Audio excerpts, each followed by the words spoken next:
So good morning again. I'm going to talk about a subject this morning, mortality, that I probably should talk about more often, but don't. But we will this morning. And I want to begin by saying that in many ways, as I dug into this, it seems pretty clear to me that modern Western culture is really built on the avoidance of this topic, the avoidance of thinking about and talking about death. The sociologist Philippe Ariès, is French, described this era in the West as one of, quote, invisible death, end quote, where dying is hidden away in hospitals and institutions, stripped of communal ritual and open acknowledgement. And he points out that in high income countries like the US, over 54% of us die in hospitals, with only about 27 to 32% of us dying at home. And contrast this with lower income societies where upwards of 80% of people actually do die at home. And I think the point he's making there is that death once a familiar presence in our everyday lives, and certainly that was true in the earlier part of the United States. It has become more taboo, more privatized, and more medicalized. And so this notion of a natural death where we die at home, surrounded by loved ones, has been repressed. It's been sanitized. The culture has, and on the, in contrast, the culture has become obsessed with this sensationalized, violent, fictionalized images of dying in media and movies. And you can't see an American movie without gunfights and people dying horrible deaths. And we as a culture, we binge watch this stuff. We binge watch these dramas. We binge watch horror films, but we rarely speak honestly and sincerely about our own mortality. And I really believe that social media, for all its supposed openness, really perpetuates this denial.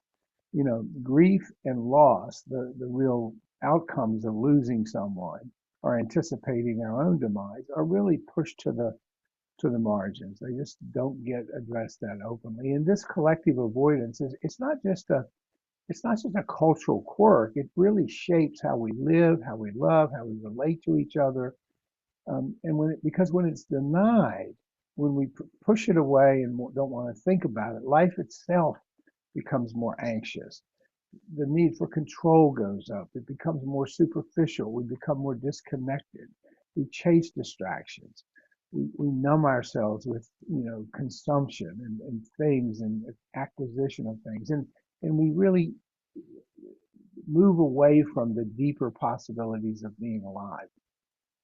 I've talked about this book in the past. It was written, I think, in the 80s.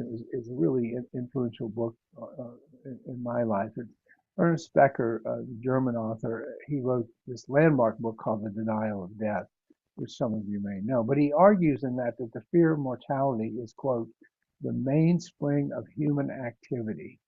He's talking there about how much this awareness of our own mortality just infuses everything about our lives unless we're really busy pushing it away and denying it. That activity, whatever form it takes, designed to avoid the fatality of death, the finality of death, to overcome it by denying in some way that it is our final destiny.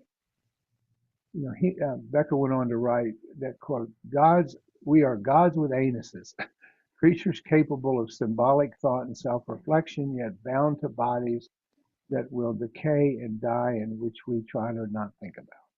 And he says this existential tension around this drives us to construct what he calls immortality systems, religions, ideologies, cultural projects, all these ways in which we uh, develop what he calls immortality systems, which promise meaning, which promise significance beyond our individual demise. And this diagnosis, and he makes a very compelling case, is I think both on the one hand sobering, but on the other hand quite liberating. He says, quote, the essence of normality is the refusal of reality, which is just another way of what the Buddha taught, which was seeing clearly without delusion. Seeing clearly without delusion. Our heroes, our busyness, our neuroses are often defenses against this terror of non-existence. The ego just cannot comprehend that we're not gonna be around forever.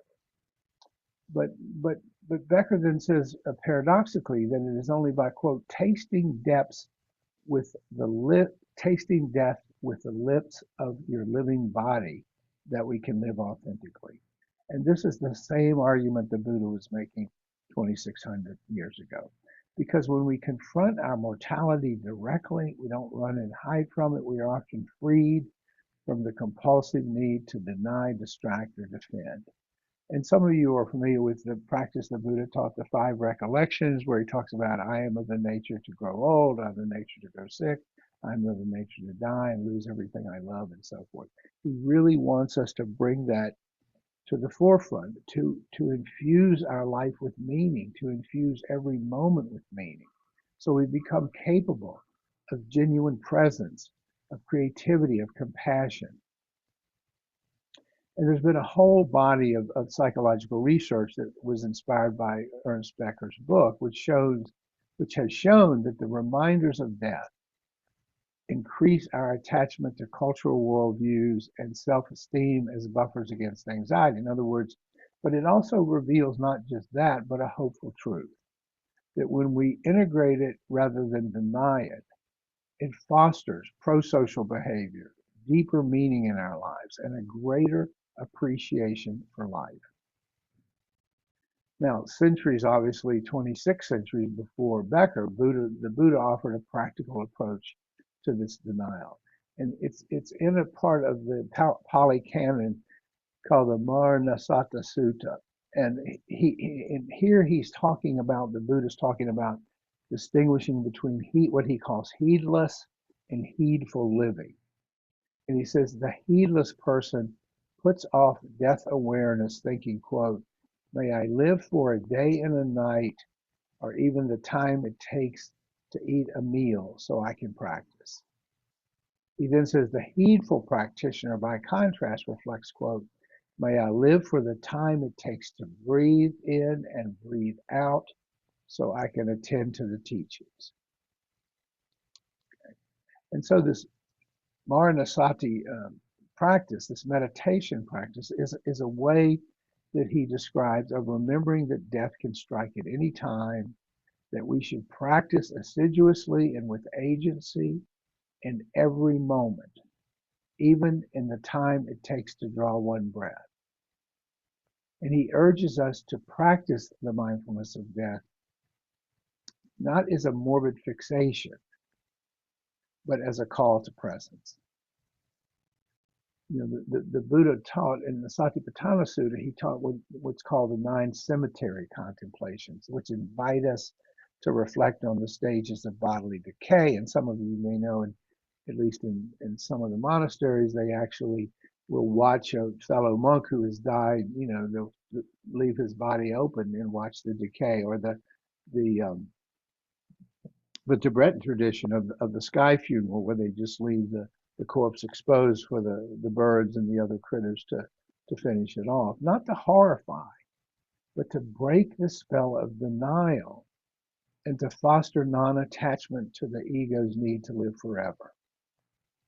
Because the point here, and the whole point of the takeaway for today, is not to dwell in fear, not to be consumed by a fear of our mortality, but to see things as they are, and as a result live with greater freedom and greater compassion. And then again, in the Buddha's words, he says, quote, therefore you should train yourselves. We will dwell heedfully. We will develop mindfulness of death acutely for the sake of ending the affluence. That is how you should train yourselves, end quote. And this ancient practice is a direct antidote, I would suggest to you, that to the avoidance and the anxiety that pervades modern life about death, especially in developed countries in the West. Because it is a way of, and this practice that he asks us to undertake is a way of experiencing life fully, letting go of reactivity, actualizing a path which is ethical, mindful, and is characterized by wise living. really everything that we talk about here in terms of practical Dharma. You know, more modern research, even since Becker, into palliative care and end of life uh, uh, issues, powerfully affirms the Buddha's insight that facing death enriches life. It's amazing to see someone whose impending death brings them to a place of openness, of greater awareness, of much greater presence, because you know at that point it's staring them in the face. They can't deny it. I mean, it's right there. There's a person who's really been a pioneer in the hospice movement named Ira Byock writes, quote, "I have learned from my patients and their families about a surprising truth about dying. This stage of life holds remarkable possibilities." And anybody that has worked in hospice would tell you that. You know, it's just amazing to watch someone sit with someone on that journey. When people are supported, such as with the hospice movement, to confront their mortality rather than avoid it, they very often experience significant emotional growth. It's really an irony, I think.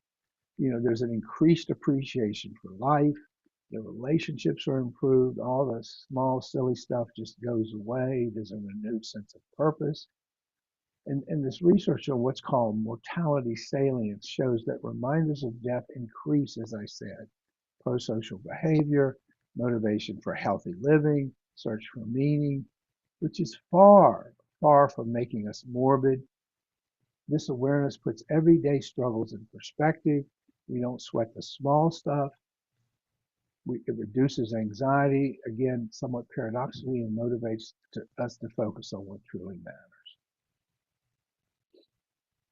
Some of you may be familiar with what's called the death positivity movement. It largely came out of hospice, but they have things like the Death Cafe, which I think to date there have been like 5,500 of those held.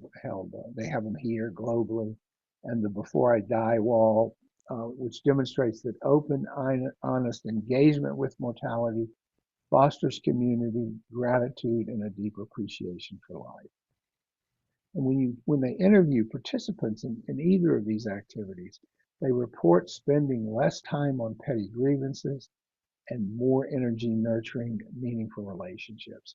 And that's part of the method to the Buddha's madness, because what he's saying is, if you really pay attention to this, that stuff isn't going to matter.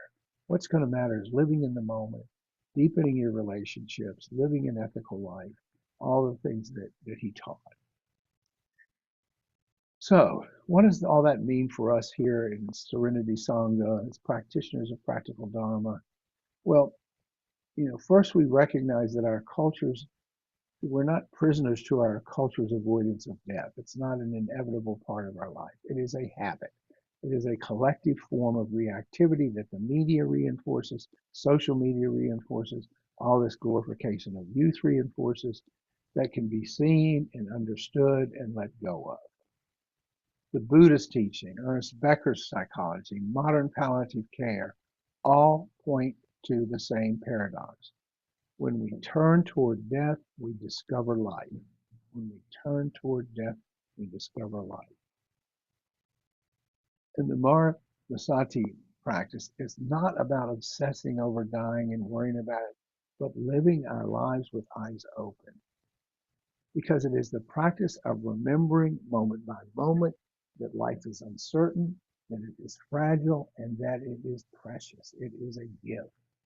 And this awareness is not intended to paralyze us with fear, but to awaken us.